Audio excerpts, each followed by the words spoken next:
My name is Specialist Molly Collins, 27 years old, assigned to the headquarters and headquarters battalion of the 101st Airborne Division. Yesterday, a deaf veteran walked into our lobby, and nobody could understand him. I stepped forward, raised my hands, and greeted him in sign language. Then everything stopped, because the general was watching. What would you do if one quiet act of respect turned the entire base silent? Tell me in the comments. And don't forget to like and subscribe for more stories of discipline, dignity, and quiet strength. My name is Specialist Molly Collins, 27 years old, assigned to the headquarters and headquarters battalion of the 101st Airborne Division. Once, I used to wake up to the roar of turbines, my heart sinking with the rhythm of jump commands echoing down a C-130 fuselage. Now, my mornings began under buzzing fluorescent lights, surrounded by cubicles and coffee stains. My battlefield had been replaced by a desk. My weapon, a black government-issued keyboard. The air in S1 always smelled faintly of paper, toner, and burnt coffee. That familiar trifecta of admin purgatory. I was halfway through inputting a soldier's leave request when a shadow fell across my desk. Without warning, a thick manila folder slammed down in front of me, hard enough to send my coffee mug trembling.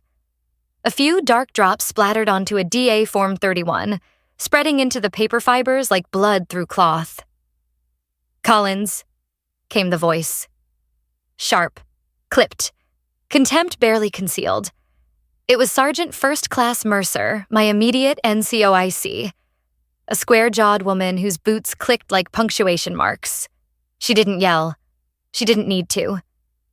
Her authority filled every corner of the bay.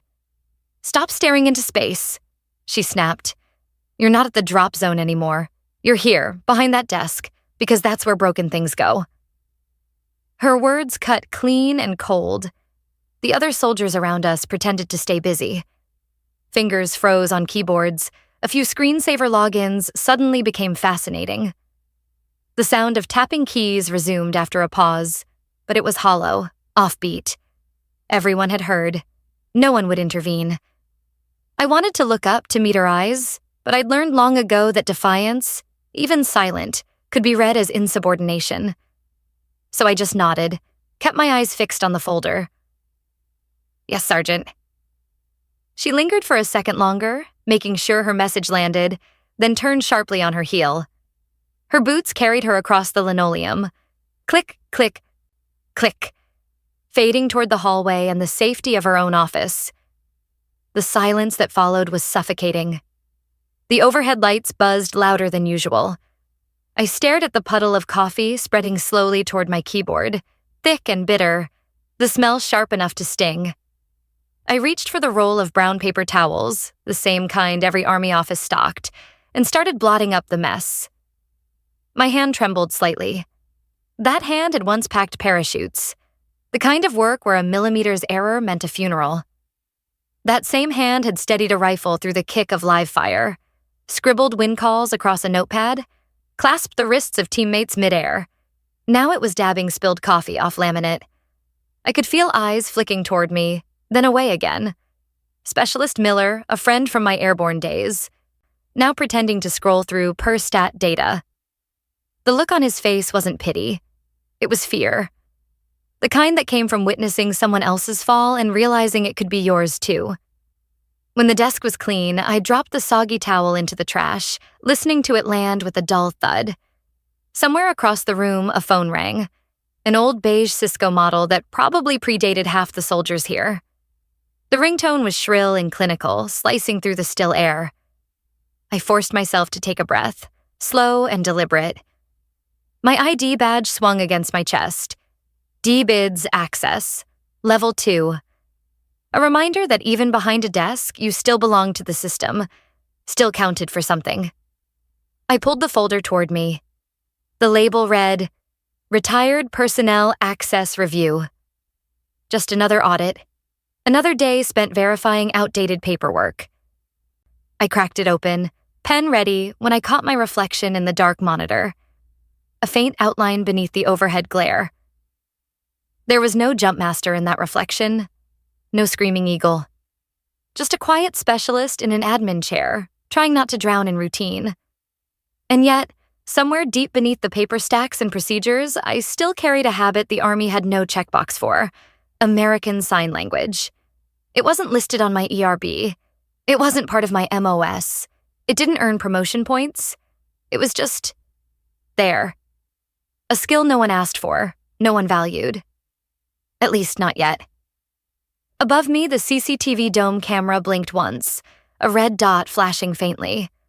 Someone, somewhere in the building, was always watching.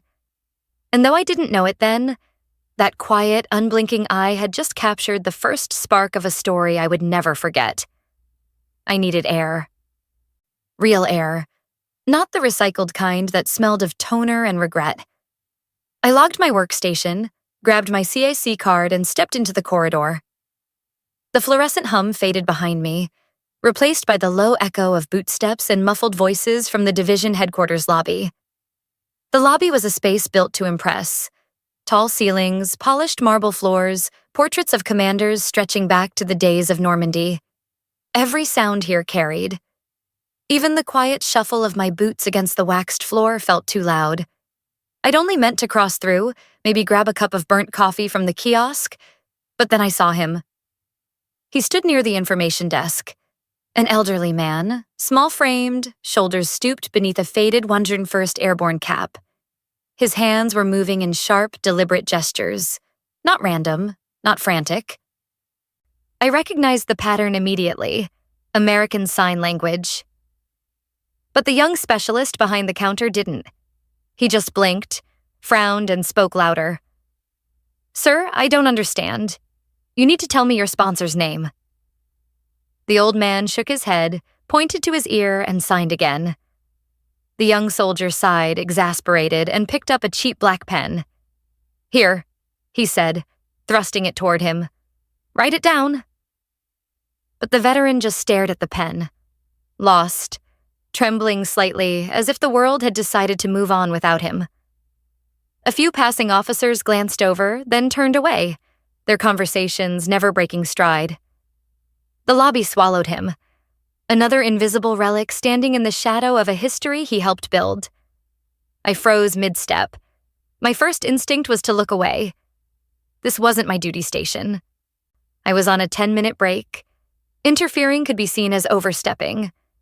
In the Army, rank isn't just worn on the chest. It's felt in every decision you make. Step wrong, and it echoes. But there was something about the old man's face, that mix of pride and confusion, that wouldn't let me move on.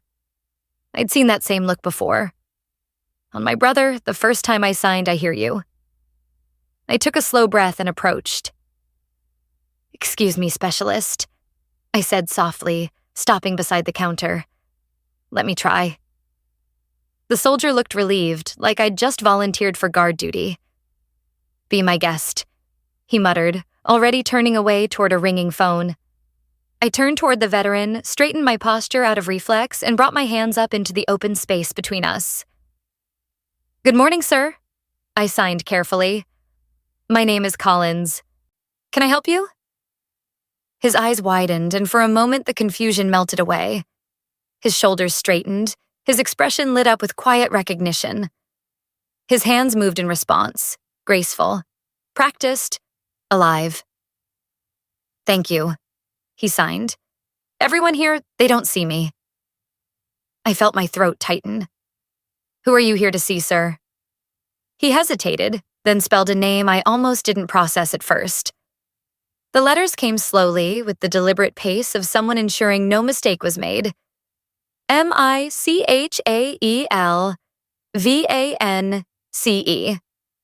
Then, with a final movement, his right hand swept upward in the distinct motion for general. I blinked. Surely he didn't mean. He nodded once, confirming it with a faint, proud smile. Around us, the lobby continued its rhythm. Boots on marble, murmured briefings, a captain brushing past without looking. But suddenly, I felt a shift in the air, a ripple. Somewhere above, on the second-level mezzanine, glass panels reflected motion. Silhouettes behind them, someone pausing mid-walk. I didn't know if it was a random passerby or someone watching us specifically, but the thought sent a shiver down my spine. I signed back slowly, carefully. "Your son is the general?" The old man nodded again.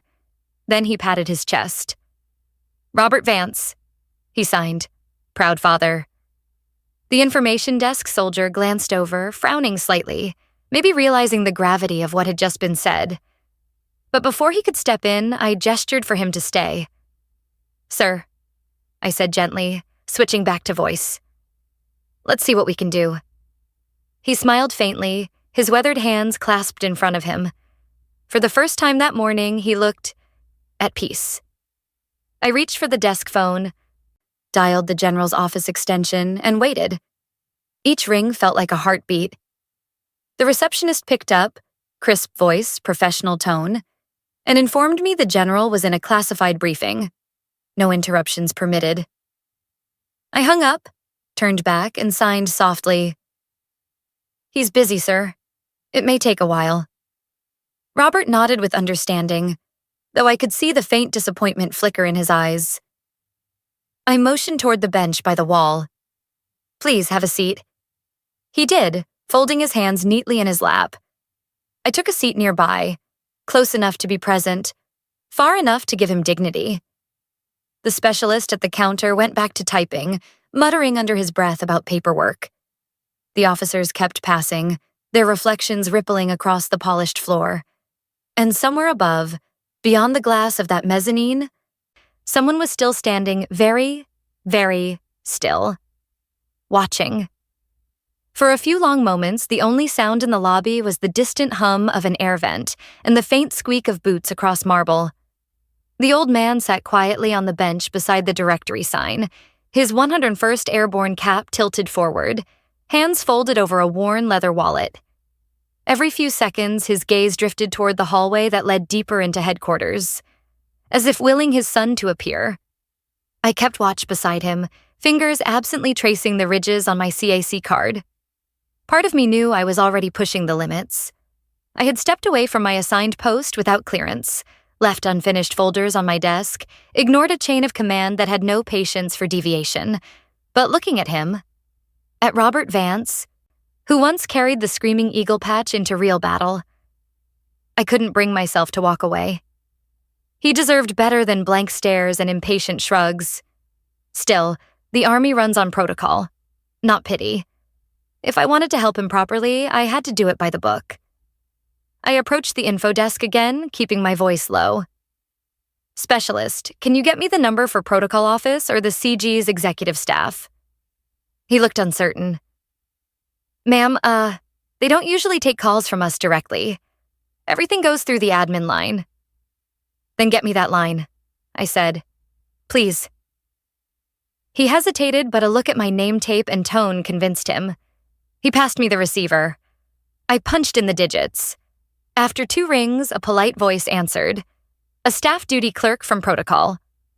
I introduced myself, gave my rank, office, and location, then explained the situation as succinctly as I could.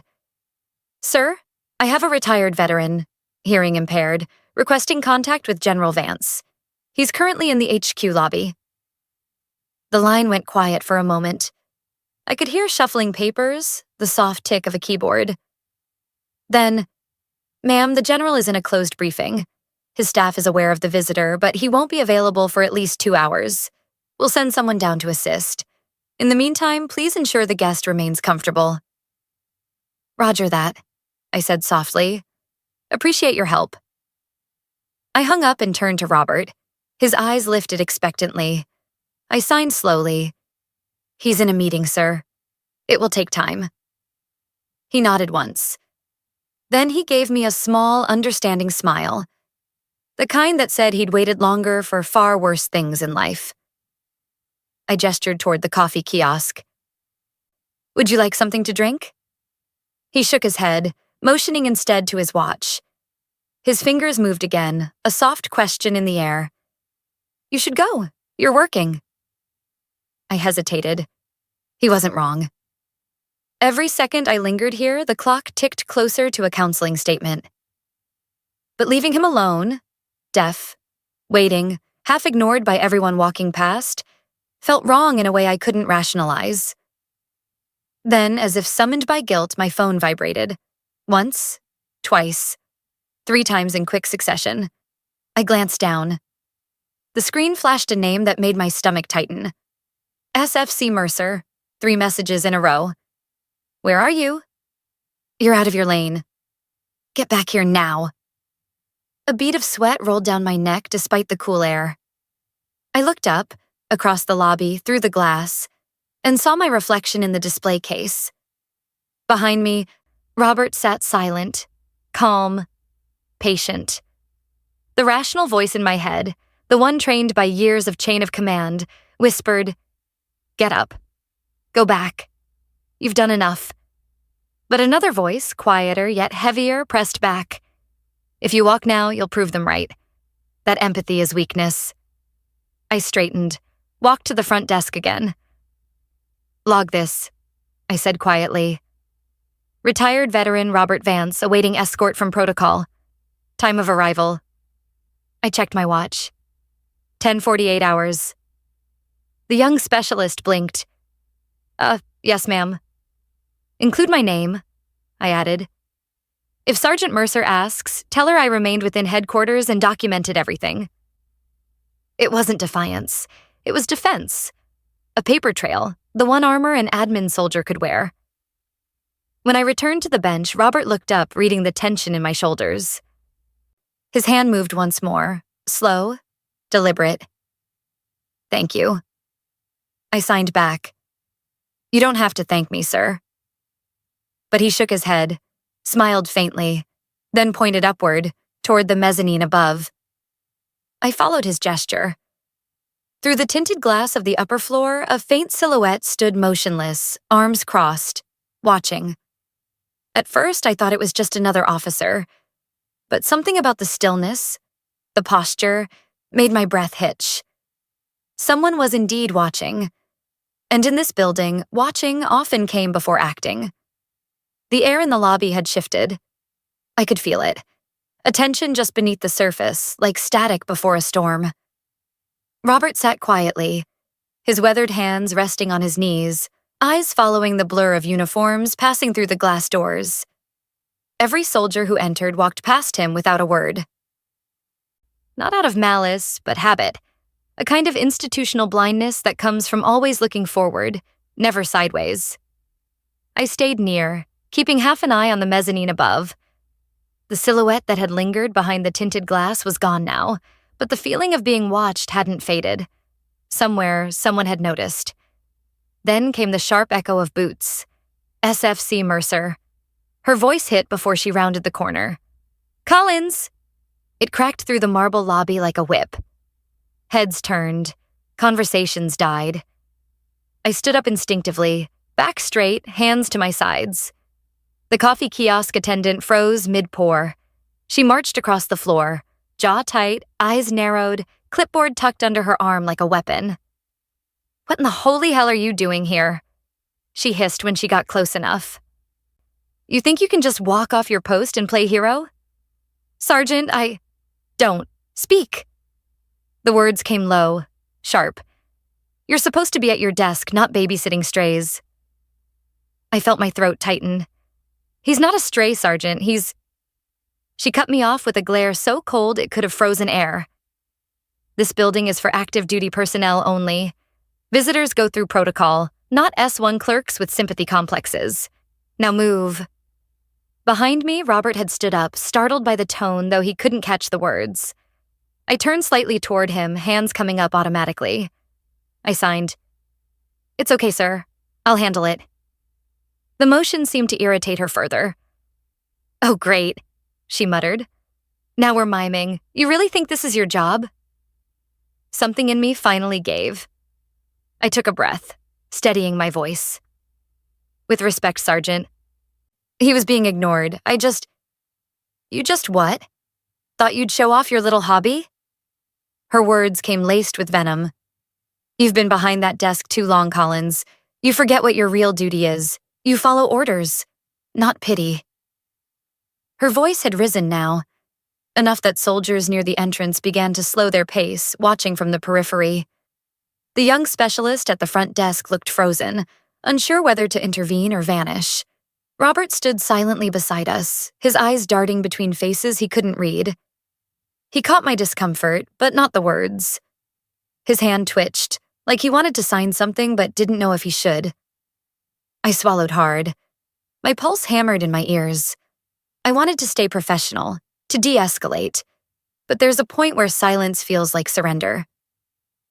"Sergeant," I said quietly but firmly, "you're out of line."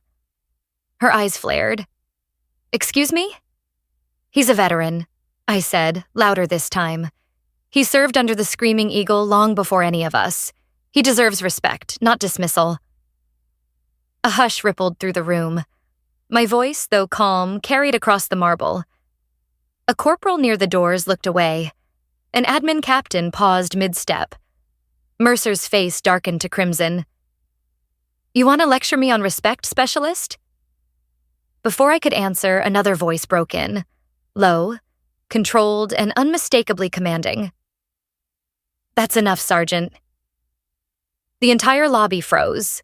Every soldier in the room instinctively straightened to attention. The tone, measured, absolute, belonged to someone who didn't need to raise it. I turned slowly. Standing just inside the main entryway was Brigadier General Michael Vance. His presence filled the space without effort, calm authority radiating from every step as he crossed the floor. He wasn't flanked by aides or security. He didn't need them. His eyes swept over the scene once, registering everything: the tension, the posture, the stunned silence. He stopped in front of us, gaze fixed squarely on Mercer. "The stray you're referring to, Sergeant," he said, voice even, "is Sergeant Major Robert Vance, U.S. Army, retired." The words landed like a controlled detonation. Gasps echoed across the lobby. Someone dropped a coffee cup. Mercer's mouth opened, then closed. Her clipboard slipped slightly in her grasp. "I suggest," the general continued quietly, "you choose your words more carefully in my headquarters." Robert stepped forward slowly, confusion and emotion flickering across his face. The general's voice softened as he turned to him. He raised his hands, not fluently, not gracefully, but sincerely. "Dad," he signed haltingly, the movement stiff but unmistakable. "I'm sorry." The old man's eyes shone. He reached out, resting a trembling hand on his son's sleeve, a gesture both forgiving and proud. No one spoke. No one moved. The only sound was the low hum of the air vents and the faint squeak of Mercer's boots as she took an involuntary step back. The general turned to me. His gaze was unreadable, but there was no anger there. Only a quiet appraisal, the kind that measured not your mistake, but your intent. "Specialist Collins," he said. "My office, now." The walk to the general's office felt longer than any ruck march I'd ever done. Each step echoed off the polished hallway floors, measured and heavy. I didn't dare look left or right. Every soldier I passed straightened at the sight of the general, eyes snapping forward, backs rigid. I could feel their glances following me once he moved ahead, whispers forming in their wake. By the time we reached the top floor, my palms were damp, my throat dry. The door to his office bore the eagle crest of the 101st, gold on dark oak. He gestured for me to enter. I stepped inside. The room smelled faintly of leather and old paper. Flags stood at attention in one corner, the stars and stripes, the army flag, and the division's colors. Behind his desk hung photos, the general shaking hands with senators, foreign commanders, even the president. "Have a seat, specialist." His voice wasn't harsh. It was quiet. Too quiet. That was worse. I sat down gingerly in the chair across from him. My knees locked together, hands clasped tight. He took his time removing his gloves, laying them carefully beside a stack of briefing folders. For a moment, he just looked at me. Then, "I'm told you left your assigned duty station without authorization," he began, tone neutral. "Yes, sir." "I'm also told," he continued, That you assisted a visitor who wasn't being properly helped by staff. Yes, sir. He nodded once, slow.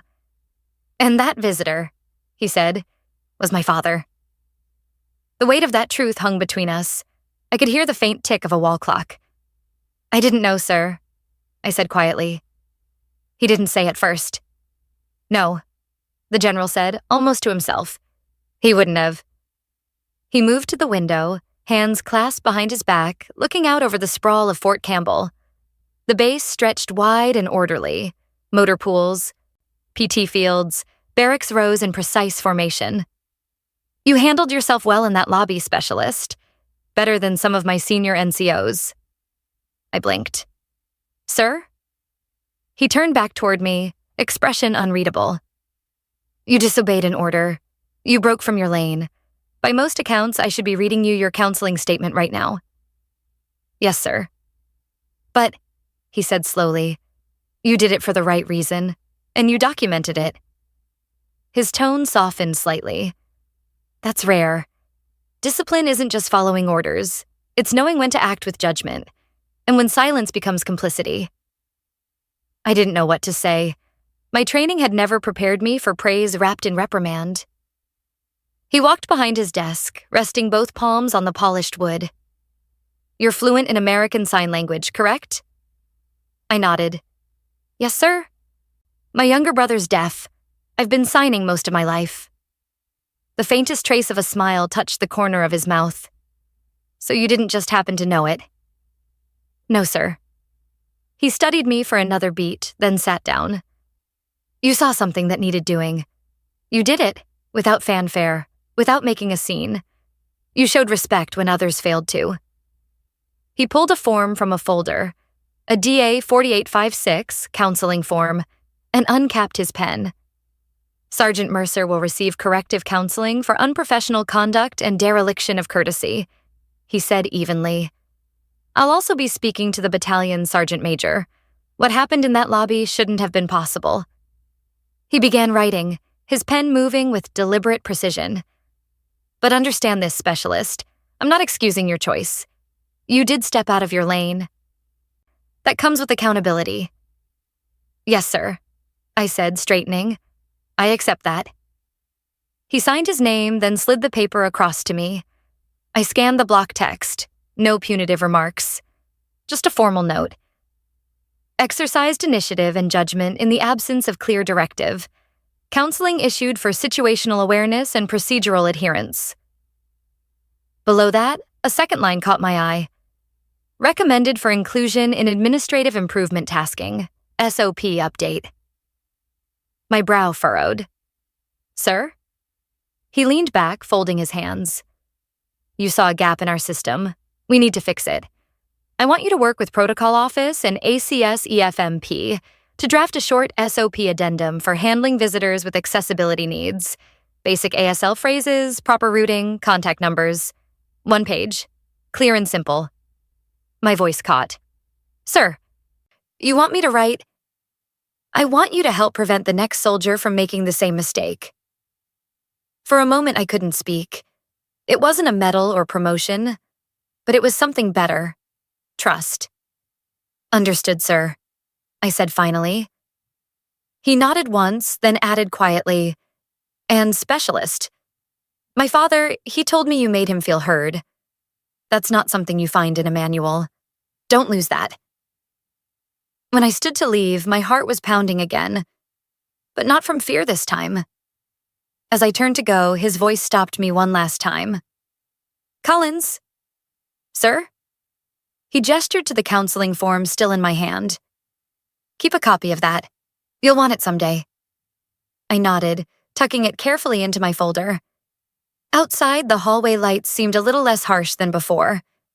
Behind me, the door clicked shut, but the echo it left carried something new. Quiet respect. The next morning, I arrived at headquarters earlier than usual. The Tennessee sky was still gray-blue, soft with dawn haze. As I walked toward the admin wing, my boots thudded against the concrete. Steady, deliberate, echoing faintly off the walls. It felt different walking in now. People met my eyes. A few nodded, Nothing dramatic, but it was enough to tell me that yesterday's storm had left a mark. At my desk, the air smelled faintly of burnt coffee again. The same cheap laminate surface, the same stack of memos. But this time, my nameplate caught the light differently. Maybe because I was finally looking at it without shame. Around mid-morning, a message came down from battalion protocol. They wanted to see me in the conference room.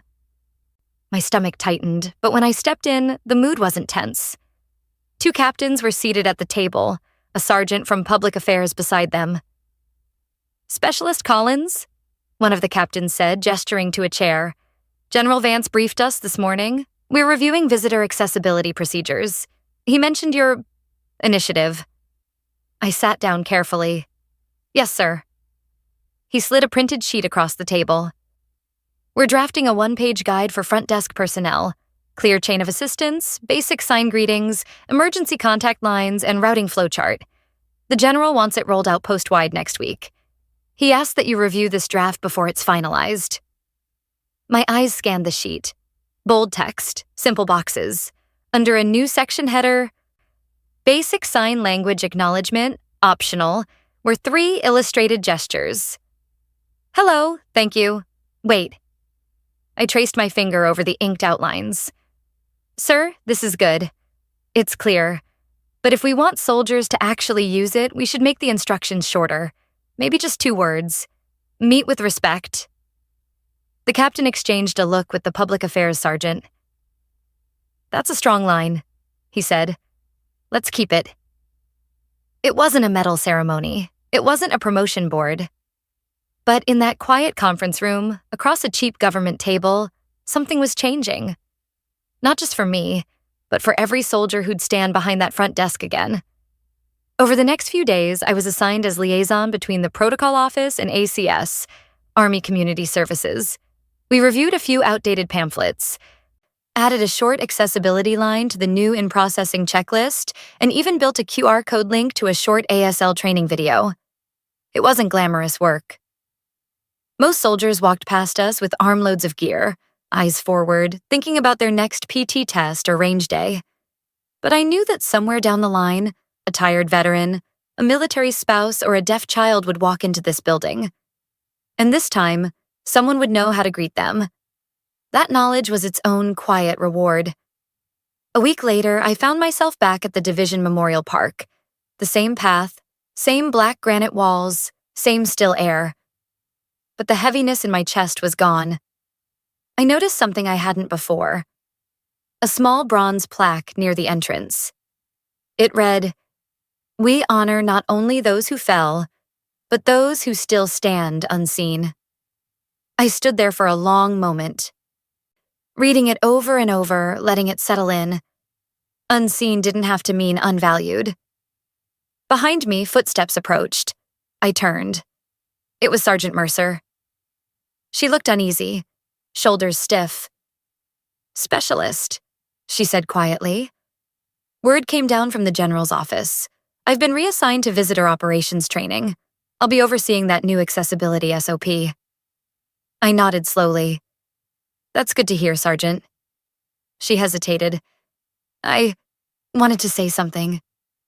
Her jaw tightened. "What I said that day, it wasn't right. You showed me that." Her words weren't warm, but they were honest, and that was enough. "Thank you, Sergeant," I said.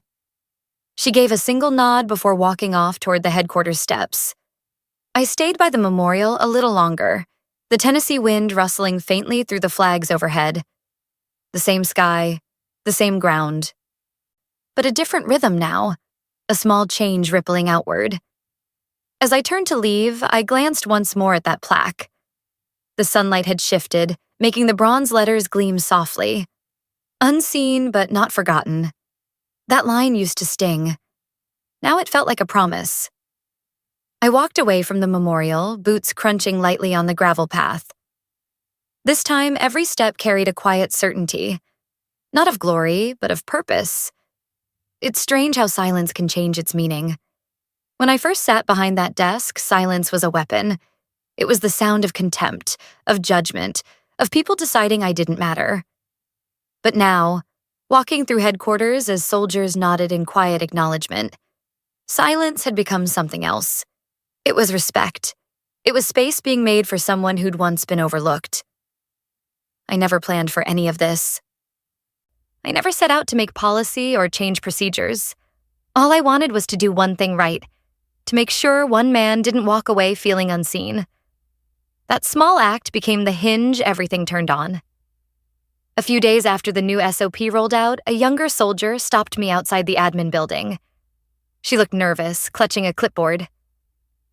"Ma'am, specialist," she stammered, catching herself. "I just wanted to say, I used one of those signs today, the new ones from the sheet." I smiled. "Which one?" "Thank you." She hesitated, eyes flicking toward the lobby doors. There was this older vet trying to check in for a base tour. He didn't talk much, just kind of nodded. I remembered what we were taught. When I signed "thank you," he lit up. Her voice trembled a little.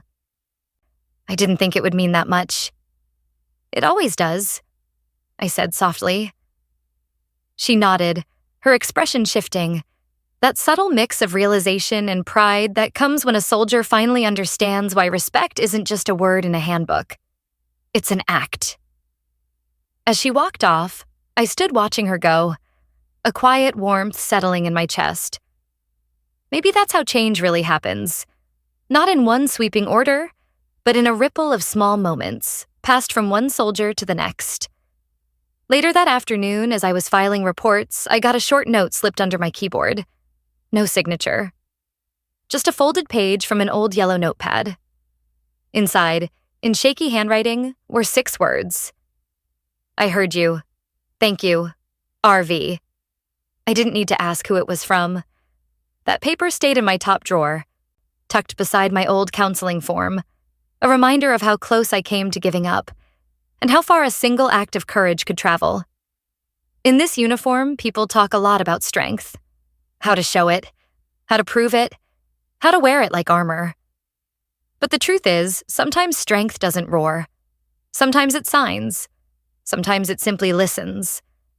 Respect isn't just saluting the rank or following the rule book. It's seeing the human being underneath. It's remembering that behind every ID card, every barcode, every uniform, there's a story we haven't heard yet. That's the quiet lesson I took from that day, and the one I'll carry for the rest of my service. So if you've ever been underestimated or felt like what you do doesn't matter, remember this. The world changes most in the moments nobody notices. In the quiet acts of dignity that ripple outward, unseen but unstoppable. Have you ever witnessed someone being underestimated, only to prove everyone wrong in the end? Tell me your story in the comments below. And if this story spoke to you, if it reminded you that strength can be silent and compassion can be procedural, make sure to like, subscribe, and hit the bell icon. Every day we share stories like this, grounded in truth, built on respect, and echoing the quiet strength of those who serve. Because sometimes the loudest power is the one that simply listens.